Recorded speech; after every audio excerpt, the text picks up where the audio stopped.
Hundreds of officers have been breaking the law, is the conclusion of all of this. Can the public trust the Metropolitan Police?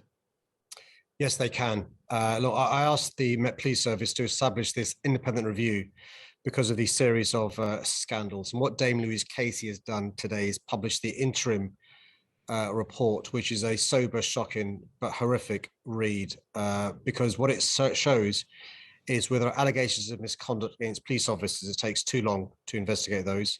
Often when there are allegations that should be misconduct or gross misconduct, they're not being investigated that way.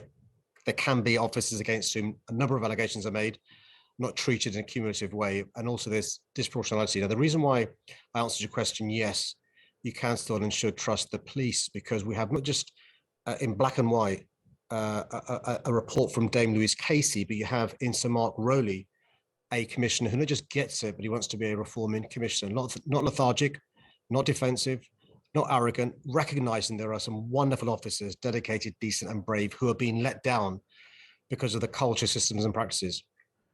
The list of Met failures is a long one and has been gone over many times. Clearly, the kidnapping, rape and murder of Sarah Everard. There were the police officers taking photos with the dead bodies of murdered sisters Nicole Smallman and Bibba Henry. There were the messages shared between a group of officers in London that jokes about rape, domestic violence, racism. Louise Casey says these issues are systemic and institutionalised. Has this shocked you? No. And let me tell you why, Matt. And I say this just because of my experience, not just as a person of colour in London, but speaking to women in the police, speaking to women Londoners, speaking to Black, Asian, minority ethnic police officers, staff members, but also Londoners. And our experiences are different from others. And the reason why Dame Louise Casey's report is so important is it sets out in an evidential way the hours and hours of listening she's done of police officers and police staff, the data she's analysed. And what this should be firstly a wake-up call to those who still don't think there are problems, who are still in denial.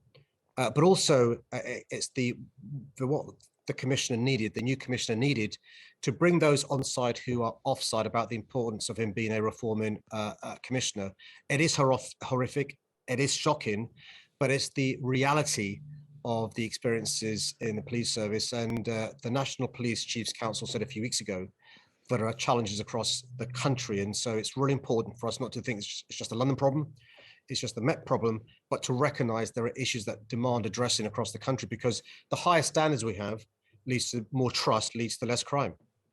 Sadiq Khan, we should just touch on what's happening in politics right now as well. As a couple of hours ago, Jeremy Hunt tearing up the growth plan, the mini budget, much of which actually the Labour Party had supported. In particular, lots of people in London, your constituents, will be disappointed they're not going to get the tax cuts they were being promised. Keir Starmer previously said it was correct for the government to reduce the basic rate from 20p to 19p. Do you think Labour should go into the election promising to deliver on that?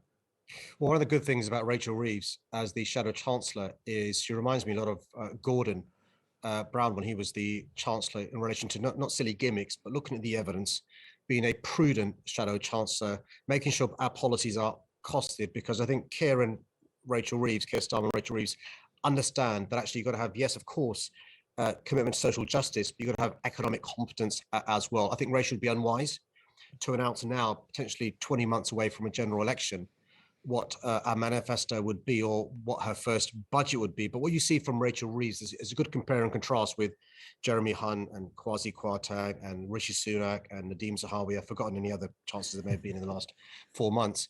The difference between Labour and the Conservatives. I make this point: politics isn't a game, because the consequences are felt by families up and down the country, businesses up and down the country, investors from overseas thinking about coming to our country. And I think what Liz Truss and Jeremy Hunt have got to do is actually give the British public the opportunity of voting for a fresh start with Keir Starmer as the leader of the next government.